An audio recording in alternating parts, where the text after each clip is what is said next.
Hello viewers, Varaprasad virtual class రూమ్కి స్వాగతం, సుస్వాగతం. ఈ వీడియోలో పారిశ్రామిక విప్లవం గురించి తెలుసుకుందాం.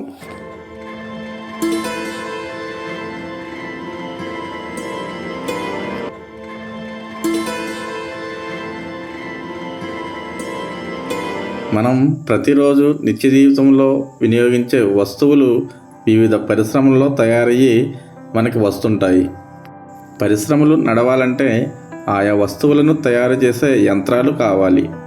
ఆ యంత్రాలను తయారు చేయడానికి తగిన సాంకేతిక పరిజ్ఞానం అనగా టెక్నాలజీ కావాలి.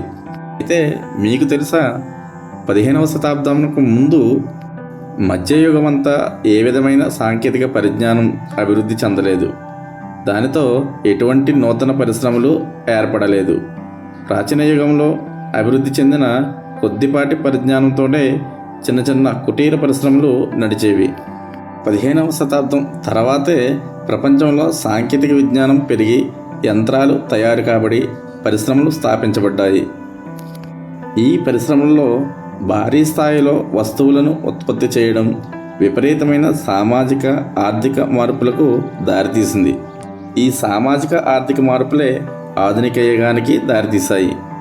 పరిశ్రమల ద్వారా ఉద్భవించిన భారీ స్థాయిలో వస్తువుల ఉత్పత్తి మరియు రాబడిన సామాజిక ఆర్థిక మార్పులనే పారిశ్రామిక విప్లవంగా వ్యవహరిస్తున్నారు. అసలు 15వ శతాబ్దానికి ముందు మధ్యయుగంలో ఎందువల్ల సాంకేతిక పరిజ్ఞానం అభివృద్ధి చెందలేదు? 15వ శతాబ్దం తర్వాతే సాంకేతిక విజ్ఞానం పెరిగి పరిశ్రమలు స్థాపించబడడానికి, పారిశ్రామిక విప్లవం రావడానికి కారణాలేంటి? ఈ పారిశ్రామిక విప్లవం ద్వారా సంభవించిన ఆర్థిక సామాజిక మార్పులు ఏమిటి అనే విషయాలు ఈ వీడియో ద్వారా తెలుసుకుందాం. ఈ వీడియో కనుక నచ్చితే లైక్ చేసి ఈ ఛానల్ను సబ్స్క్రైబ్ చేయండి. మీ ఫ్రెండ్స్ అందరికీ షేర్ చేయండి. ముందుగా 15వ శతాబ్దానికి ముందు ఎందువల్ల సాంకేతిక పరిజ్ఞానం అభివృద్ధి చెందలేదు? అంతకన్నా ముందుగా ప్రాచీన, మధ్య, ఆధునిక యుగాల కాల విభజనల గురించి తెలుసుకుందాం. ప్రాచీన యుగం క్రీస్తు పూర్వం మొత్తము కాలము మరియు క్రీస్తు పుట్టిన తర్వాత 500 సంవత్సరముల వరకు గల కాలాన్ని ప్రాచీన యుగంగా వ్యవహరిస్తున్నారు. మధ్యయుగం క్రీస్తు పుట్టిన తర్వాత 500 సంవత్సరముల నుండి 1500 సంవత్సరముల వరకు ఈ 1000 సంవత్సరాల కాలాన్ని మధ్యయుగంగా భావిస్తారు. క్రీస్తు శకం 1500 సంవత్సరాల తర్వాత ఇప్పటి వరకు గల కాలాన్ని ఆధునిక యుగంగా వ్యవహరిస్తున్నారు. ఆయా కాలాలలో వచ్చిన మార్పులను ఆధారంగా చేసుకుని చరిత్రకారులు ఈ యుగ విభజన చేశారు. ఇప్పుడు ఈ చిత్రం ద్వారా ఈ యుగాల మధ్య తేడా మనం అర్థం చేసుకోవచ్చు.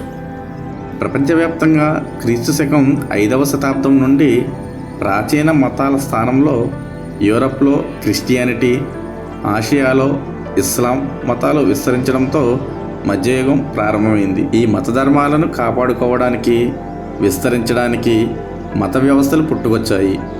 యూరప్లో రోమ్ నగరం నందు సెయింట్ పీటర్స్ చర్చ్ కేంద్రంగా క్రైస్తవ మతాధిపతి పోప్ మరియు ఆయన క్రింద మతాధికారులు క్రైస్తవ ధర్మాన్ని ప్రచారం చేయగా, పశ్చిమాసియాలోని కాలక్రమంగా సౌదీ అరేబియాలోని మదీనా, సిరియాలోని డమాస్కస్, ఇరాక్లోని బాగ్దాద్, టర్కీలోని ఇస్తాంబుల్ కేంద్రాలుగా ఇస్లాం మత ధర్మాన్ని పరిరక్షించడానికి, విస్తరించడానికి క్రైస్తవ మతంలోని పోప్ మాదిరిగా ఇస్లాం మతానికి ఖలీఫా అనే పదవి సృష్టించబడింది.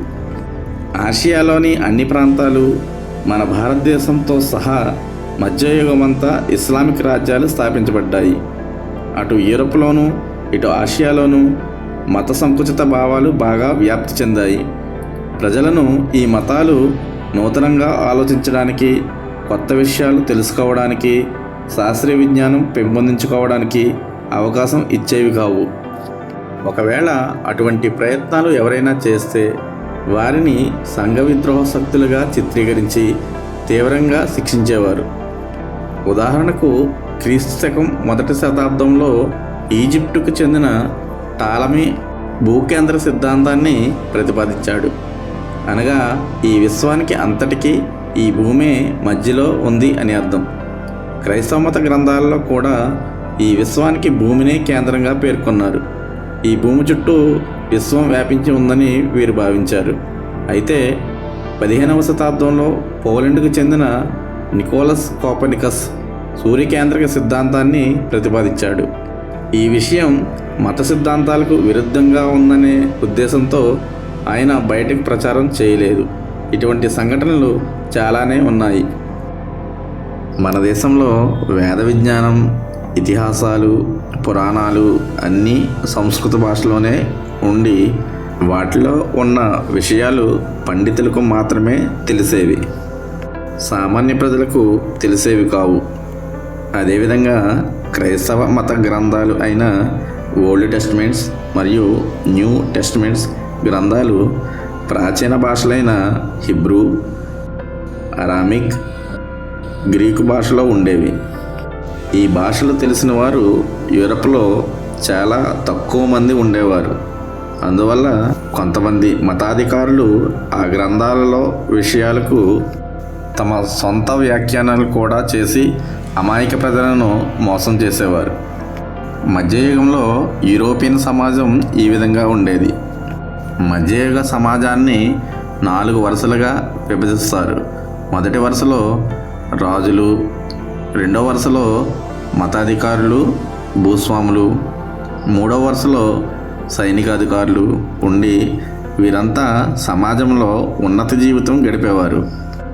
సామాన్య ప్రజలు అతి సాధారణ జీవితం గడిపేవారు. వీరిలో చాలామంది సెర్ఫ్స్ అనే పేరుతో భూస్వాముల వద్ద బానిసలుగా ఉండేవారు. రాజ్యాధికారం పేరుకు మాత్రం రాజుకు ఉండేది. నిజమైన పెత్తనం భూస్వాములు, మతాధికారులు చేసేవారు. మధ్యయుగంలో వీరి పరిపాలనలో ఎటువంటి అభివృద్ధి జరగలేదు. ఎటువంటి నూతన నగరాలు అభివృద్ధి చెందలేదు. ఆసియాకు, యూరప్కు సరిహద్దులో నల్ల సముద్రానికి, మధ్యధరా సముద్రానికి మధ్యలో కాన్స్టాంటినోపిల్ అనే నూతన నగరం ఒక్కటే అభివృద్ధి చెందింది. ఈ నగరాన్ని కాన్స్టాంటైన్ అనే ఒక రోమన్ చక్రవర్తి నిర్మించాడు. ఈయనే మొట్టమొదటిసారిగా క్రైస్తవాన్ని తీసుకున్నటువంటి రోమన్ చక్రవర్తి. ఈయన పేరు మీదుగానే కాన్స్టాంటినోపిల్ నిర్మించడం జరిగింది. ఈ నగరాన్నే బైజాంటియం అని కూడా పిలుస్తారు. ప్రస్తుతం ఈ నగరం ఇస్తాంబుల్ అనే పేరుతో పిలువబడుతుంది. భారతదేశానికి ముంబై నగరం ఆర్థిక రాజధానిగా ఏ విధంగా పేరుగాంచిందో ఈ ఇస్తాంబుల్ అనే నగరం టర్కీ దేశానికి ఒక ఆర్థిక రాజధానిగా చెప్పుకోవచ్చు. Financial capital. ఒక విధంగా చెప్పాలంటే మధ్యయుగమంతా అటు యూరప్లోనూ ఇటు ఆసియాలోనూ ప్రపంచవ్యాప్తంగా అరాచక పాలనే నడిచింది. అవన్నీ నేను ఇక్కడ ప్రస్తావించడం లేదు. మధ్యయుగాన్ని అరాచక పాలన వల్ల, తీవ్ర సంకుచిత మతాభిమానం వల్ల, ప్రజలలో శాస్త్రీయ విజ్ఞానం వికసించకపోవడం వల్ల దీనిని చరిత్రకారులు అంధయుగము లేదా గుడ్డి యుగం అని కూడా పిలుస్తారు. అనగా బ్లైండ్ ఏజ్ అని అర్థము. ఈ విధమైన కఠిన సామాజిక పరిస్థితుల వల్ల ప్రజలలో ఎలాంటి విద్య మరియు సాంకేతిక పరిజ్ఞానాలు అభివృద్ధి చెందలేదు. దానితో ఎలాంటి యంత్రాలు, పరికరాలు ప్రజలకు అందుబాటులోకి రాలేదు.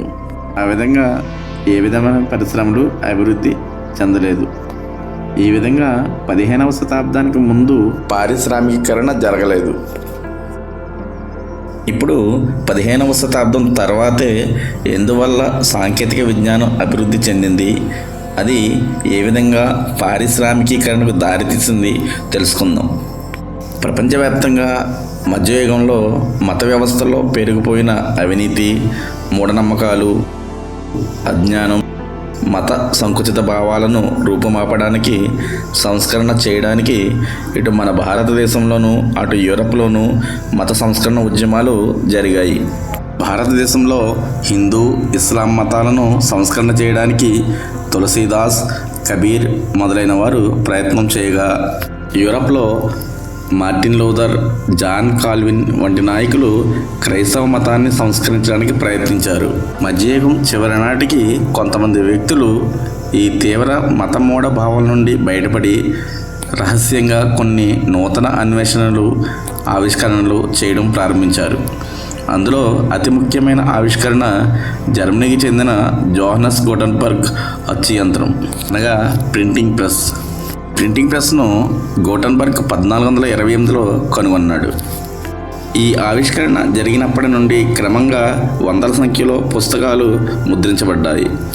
అందులో భాగంగా క్రైస్తవ మత గ్రంథాలను ప్రాచీన హిబ్రూ, అరామిక్, గ్రీకు భాషల నుండి ప్రజలకు ఆచరణలో ఉండే, అర్థమయ్యే స్థానిక భాషలైన ఇంగ్లీష్, ఫ్రెంచ్, స్పానిష్, పోర్చుగీస్ మొదలైన భాషల్లోకి మార్చడం జరిగింది.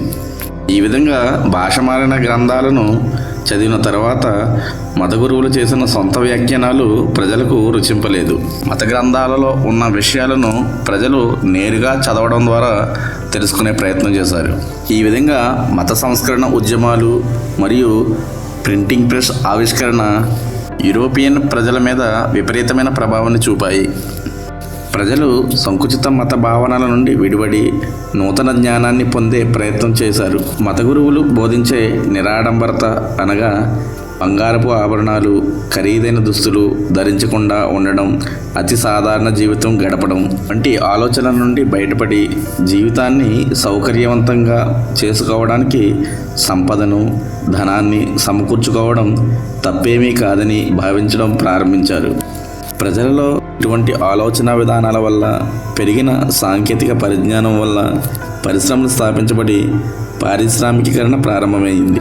దానితో వర్తక వ్యాపారాలు కూడా అభివృద్ధి చెంది నూతన నగరాలైన ఇటలీలో ఫ్లోరెన్స్, వెనిస్, ఇంగ్లాండ్లో లండన్, ఫ్రాన్స్లో ప్యారిస్ వంటి నగరాలు అభివృద్ధి చెందాయి. ఈ పారిశ్రామికీకరణ 1750 నుండి మొదట ఇంగ్లాండ్లో ప్రారంభమైంది. సుమారు 100 సంవత్సరముల తర్వాత, అనగా 1850 నుండి మిగిలిన యూరప్ రాజ్యాలకు ఈ పారిశ్రామికీకరణ విస్తరించింది. దీనితో పారిశ్రామిక విప్లవం పార్ట్ 1 పూర్తయింది. పార్ట్ 2లో పరిశ్రమల ద్వారా భారీ స్థాయిలో వస్తువుల ఉత్పత్తికి దారితీసిన నూతన ఆవిష్కరణలు ఏమిటి, పారిశ్రామిక విప్లవం మొదట ఇంగ్లాండ్లోనే ప్రారంభమవ్వడానికి గల కారణాలు ఏమిటి, మరియు పారిశ్రామిక విప్లవం ద్వారా సంభవించిన సామాజిక, ఆర్థిక మార్పులు ఏమిటి అనే విషయాలు తెలుసుకుందాం. ఈ వీడియో కనుక నచ్చితే లైక్ చేసి ఈ ఛానల్ను సబ్స్క్రైబ్ చేయండి. Thank you for watching.